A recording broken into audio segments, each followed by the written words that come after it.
Now, the way to cope with dreams in Gestalt therapy is this.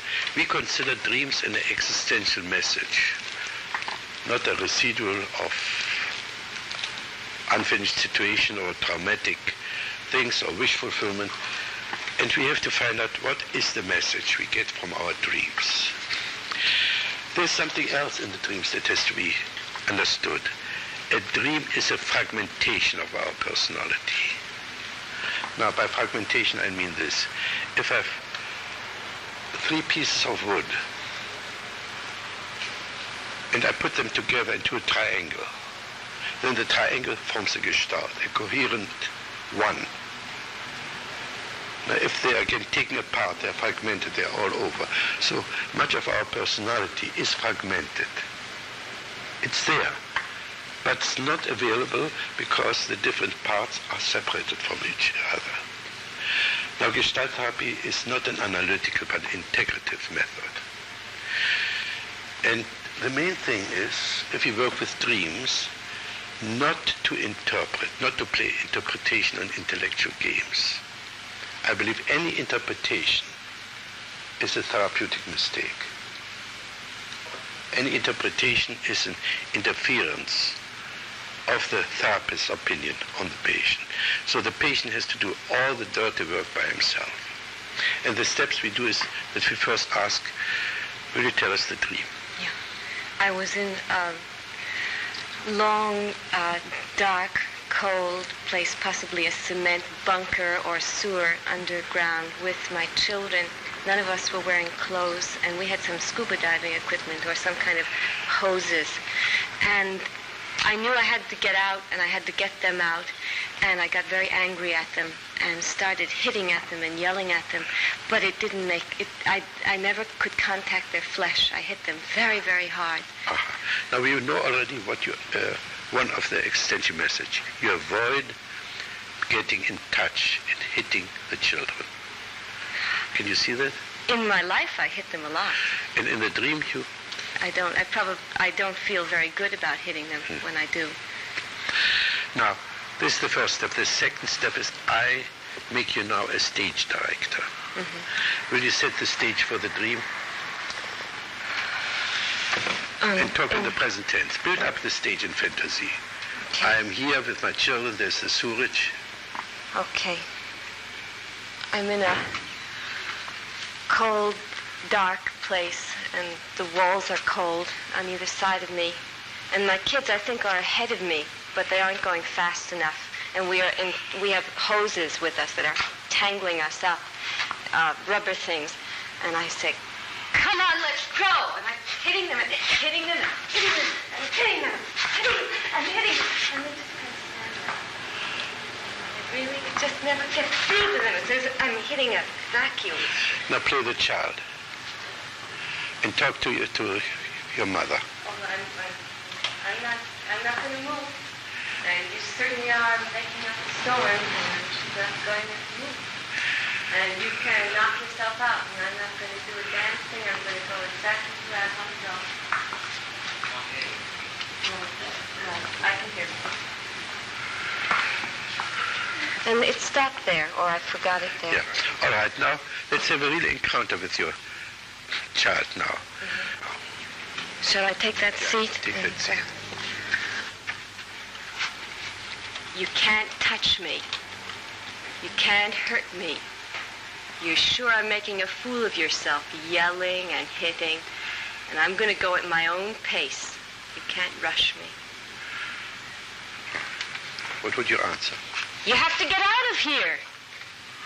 I know what's good for you, and I have to get you out of here, and that's the most important thing. Listen to me and look at me. There again. Unless you really hit me, you won't get anything. You can just stir up as much mud as you want, but you're not going to get to me until I'm just ready for it.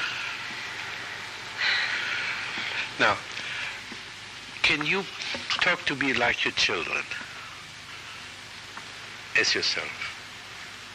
I don't want to do it. Just leave me alone. Go away and stop bothering me.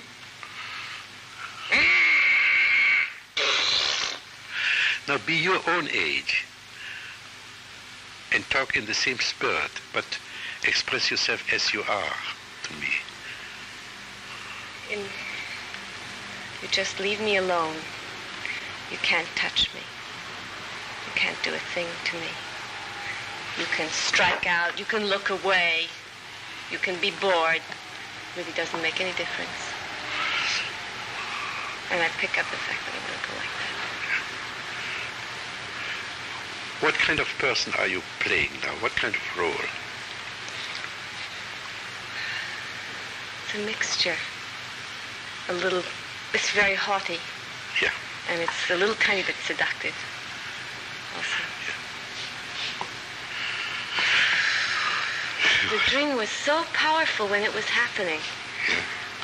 It had the strongest physical response I've ever had from a dream, an unpleasant one.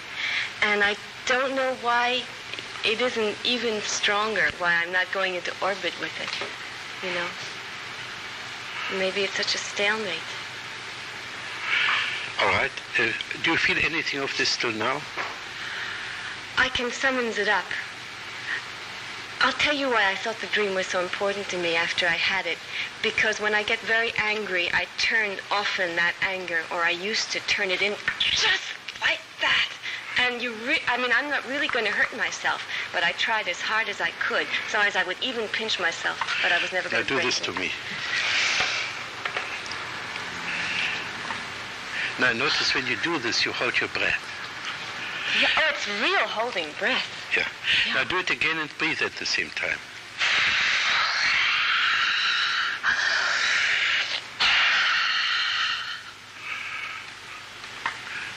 Go on breathing and make noises with it.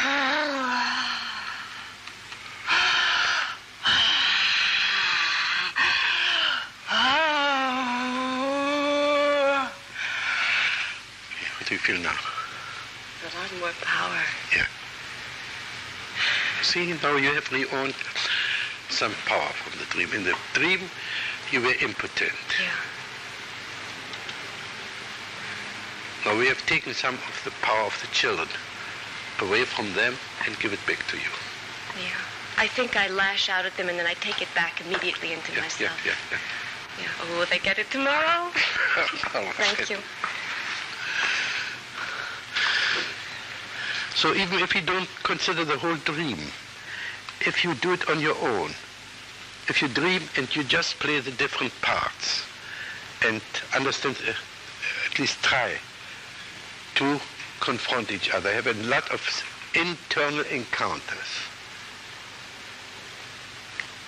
until, again, you re-assimilate more and more of your disowned material. In this case, your power or what you did to yourself. By doing it to me, you became more real. Because this is the essence of Gestalt therapy. We want to change paper people into real people. This is why we discard all opinion playing and interpretation and so on. So who wants to work on a dream next? You? Yeah.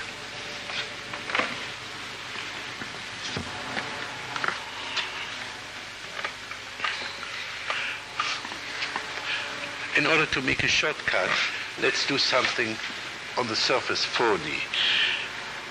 Tell your dream and intersperse it with each sentence, this is my existence. In order to understand this is not just a scene. It's the basic structure of your existence.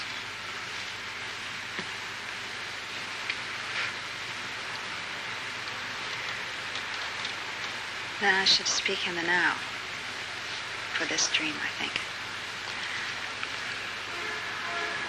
I am on top of a tall tower. This is my existence.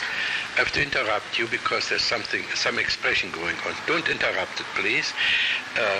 Tell me what you're doing with your hands. I don't know. Let your right hand talk to your left hand. I'm rubbing you. It feels good to press hard, to squeeze those fingers. I like to squeeze you. Say this again. Too. I like to squeeze you. Now, what does the left hand answer? I'm passive. I like that. I feel good. Now, we don't know yet to what degree we find here a right-left split. The right hand, the right side, usually expresses the male aggressive motoric practical side. The left is the emotional, the female, the receptive side. So, all right, now let's go back to the dream. I'm on top of a tower, and the tower is going around. It's a tall tower, like the tower at the World's Fair in Seattle. And it's spinning around and around and around. Can you see, this is my existence? This is my existence. I'm spinning around and around and around. I'm thrown off the edge, and I'm clinging over the side. And this is my existence. And I'm hanging on to the railing, and I'm falling, and I know I'm falling. I don't believe you. Can you say it again? Maybe I can believe you now then. Try again. I'm clinging to the side of the railing. Have you really experienced this? Yes. Okay. And I'm clinging and holding on as hard as I can, and I'm calling for help. How? I'm calling, help me, and I'm calling my husband who's sitting inside, and he doesn't hear me. And my children are there someplace also. Now put your husband in that chair and call him for help.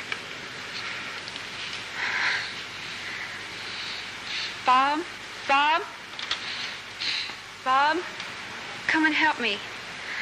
Bob, I'm falling. Come and help me. Please come and help me. Do you hear your voice? Can you hear your voice? Say it again and see whether your voice expresses what you feel.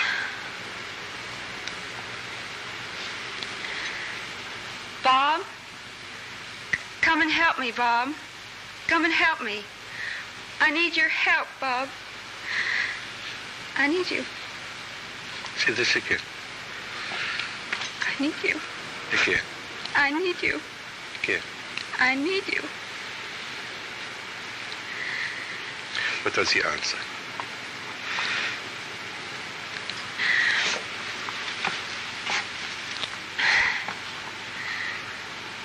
I don't mean not to hear you. I just didn't hear you. I just didn't notice. I just didn't notice.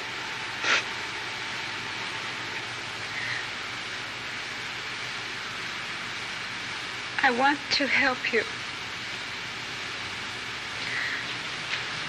Take your seat again.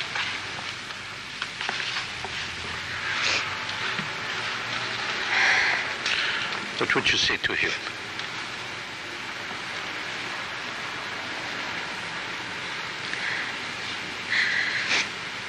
I'm mad because you don't hear me.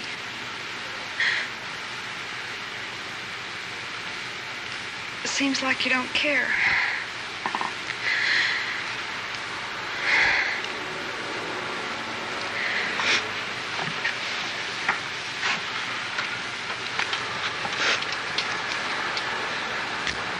I do care, Bobby. And this is I do care, Bobby. okay. I do care, Bobby. Change again.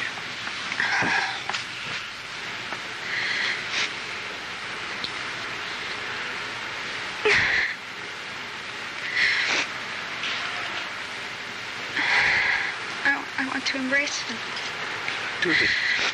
I can't. Isn't it?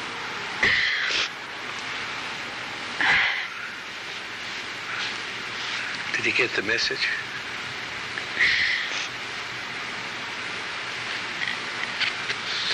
I don't know.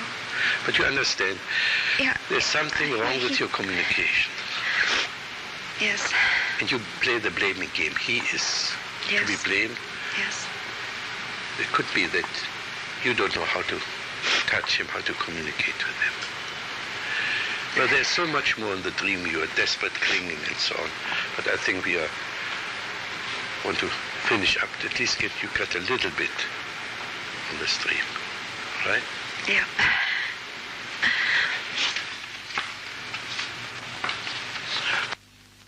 We started out being involved with the situation here, and everyone had stage fright.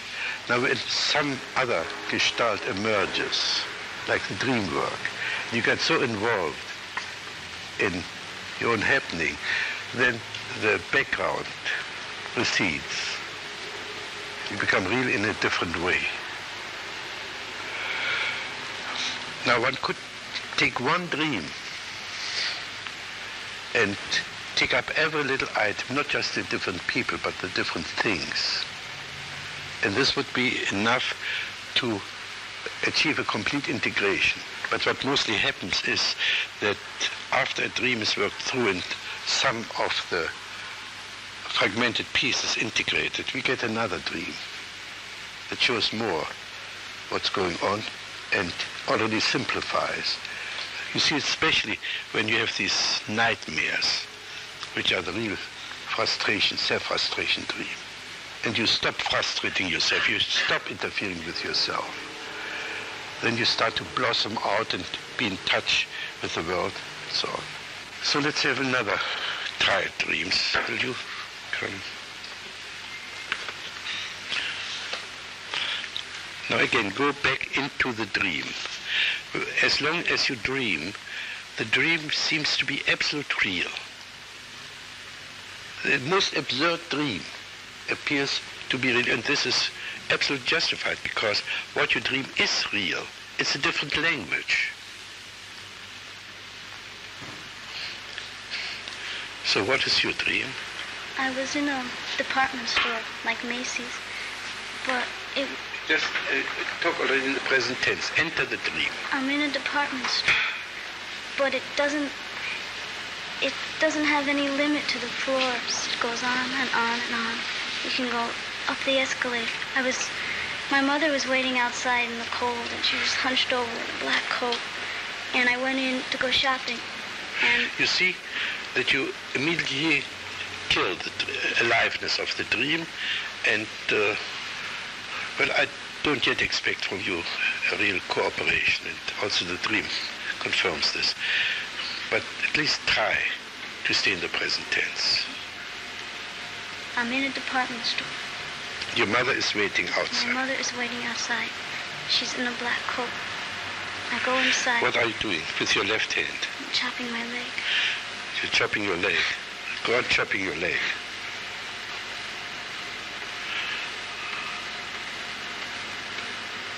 Who else do you want to chop? My mother. No, chop her.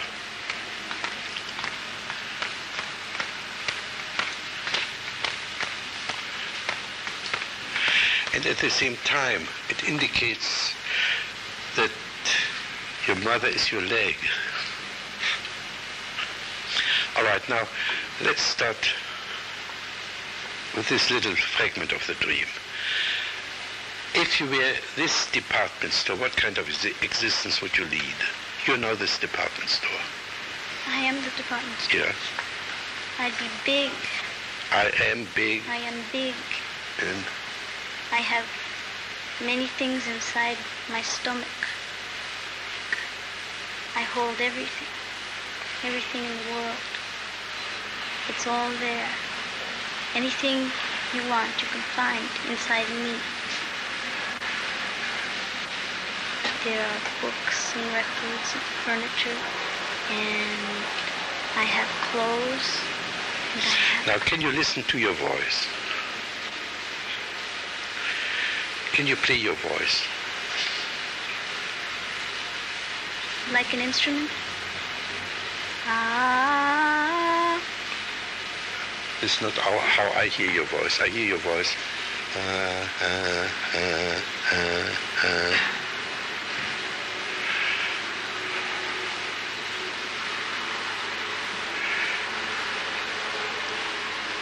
I can't hear it. That's right. You don't hear your own voice. You don't hear.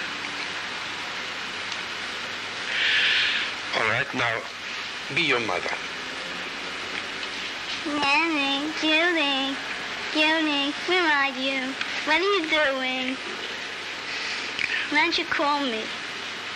Talk back. Because I'm not you. I'm not you. You don't have to know everything that's happening in my life. Jesus. But I'm all alone now. I don't have anybody anymore. Now go on writing the script between you and your mother. I have to be myself.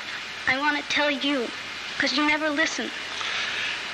But I have to live my own life. I'm not you. Does she hear you?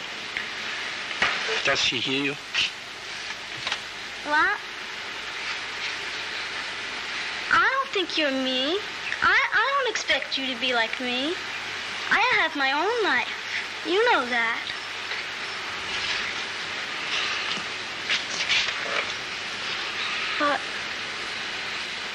But you're there. You won't go away.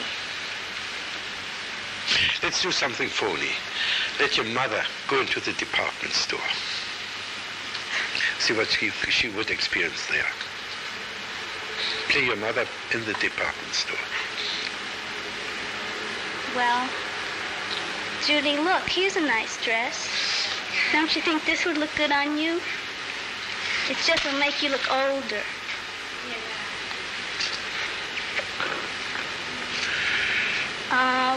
Well, let's see what size it is. Oh, it's a 9. Do you think a 9 would fit?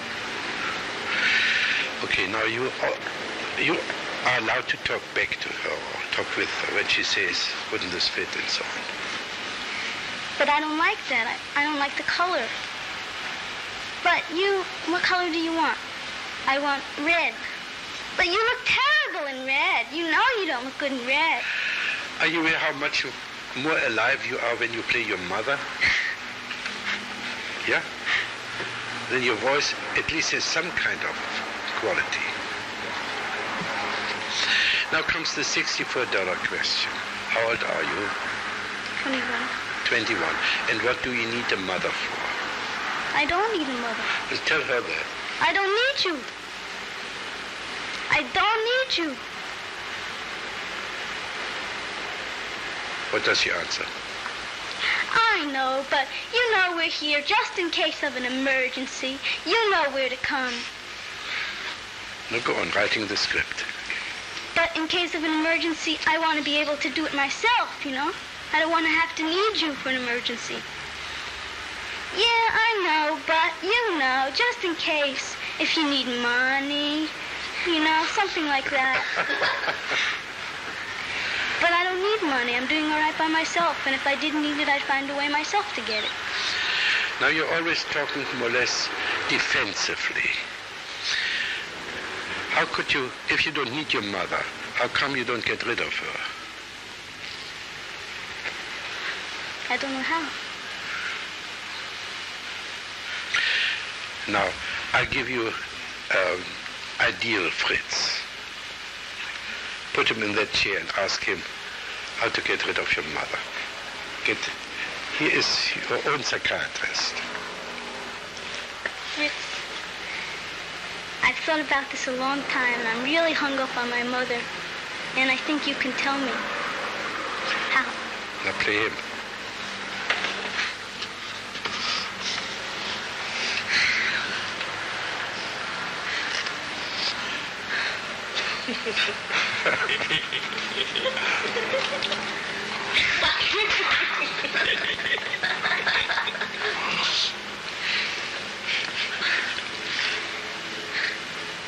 Make me your mother.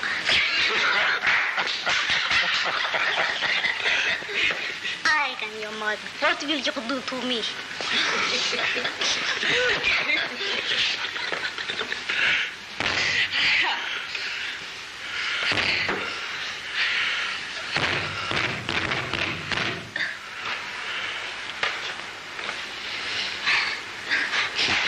What do you feel now? killed my mother. Yeah? Okay, now play the dead mother.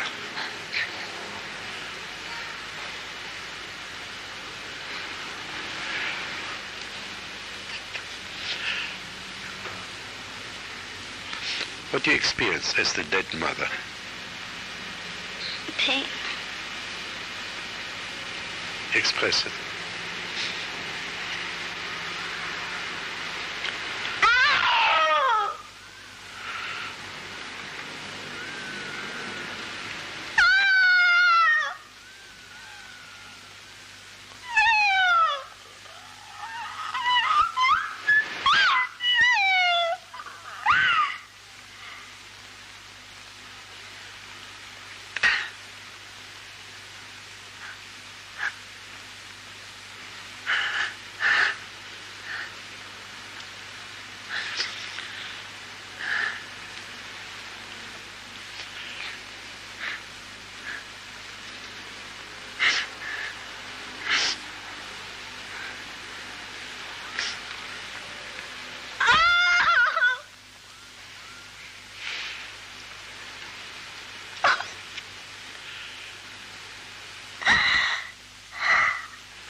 Have you any idea what happened?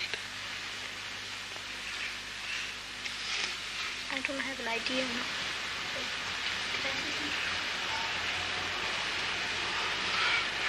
Come, you take that chair. You still need your mother. Otherwise, you wouldn't have felt so much pain, you know, that you killed her.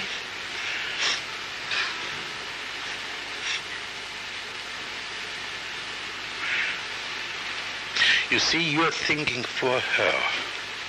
And all this interpretation, thinking for her, helped to prevent her from growing. Right. This is exactly what we're trying not to do. We're trying to frustrate our patients. We want to force them to develop their own potential, to learn to stand on their own feet. So we try to give as little support as possible. If she doesn't know what happens, I don't know. I can only fantasize and might give completely misleading suggestions.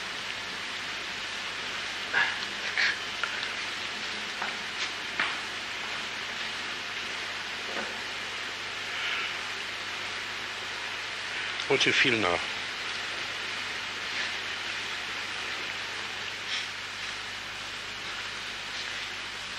I still feel cut off. You feel cut off? From whom? From myself. I can't breathe. Close your eyes and enter your body and give us exact detail how you prevent yourself from breathing. Can you take responsibility for what you're doing to yourself? I'm closing my throat. Yeah. I'm holding in my stomach.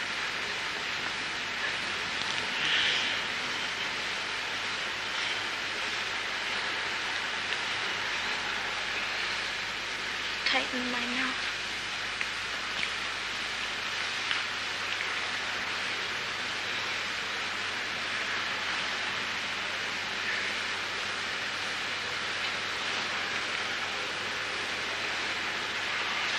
Knotting my stomach. What are you doing in your stomach? Knotting it up. Yeah. Now, can you do all this, what you're doing to yourself, to your mother now?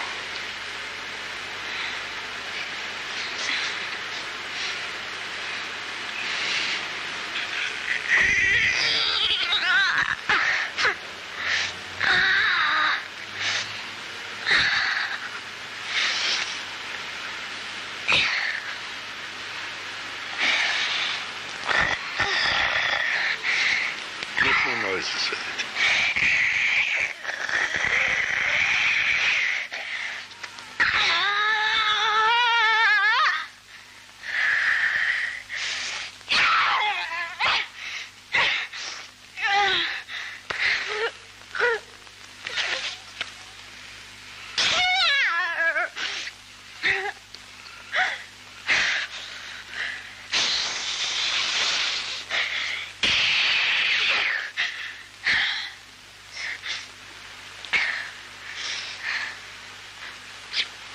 What do you feel now? I feel better. I feel like a witch. Sure, yeah. Now, make you a witch. What could you do to me?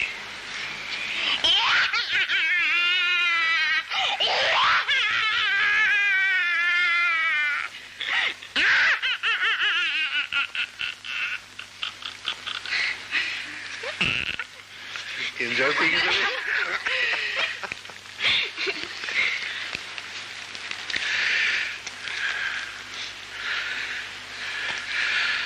Okay, that's as far as I want to go with this dream. I just want to say a bit more about, let's call it for the time being, the dream technique and the historical context. It, so to say, derives its source from two other psychiatrists. One is Moreno in the psychodrama. The disadvantage of Moreno's psychodrama is that he has to pull in other people, and then the role is falsified by the uniqueness of that other person. If I let the person himself or herself play the different roles, then we know we are at home. The other father of this technique is Carl Rogers. Oh, first I have to say there's another difference between the Moreno technique and this one. Moreno usually confines himself to people, but there's so much invested in the objects. So if we make the objects alive, and I can't go now into the relationship to the deadness of a person, then again we have more material to assimilate. Now the other person is Carl Rogers, his feedback technique. Only I don't use just sentences for feedback. I feedback the experience and make people listen to each other. There's no other choice, fighting or listening. If the UN would listen instead of fighting, we would have peace. But who has ears, who listens?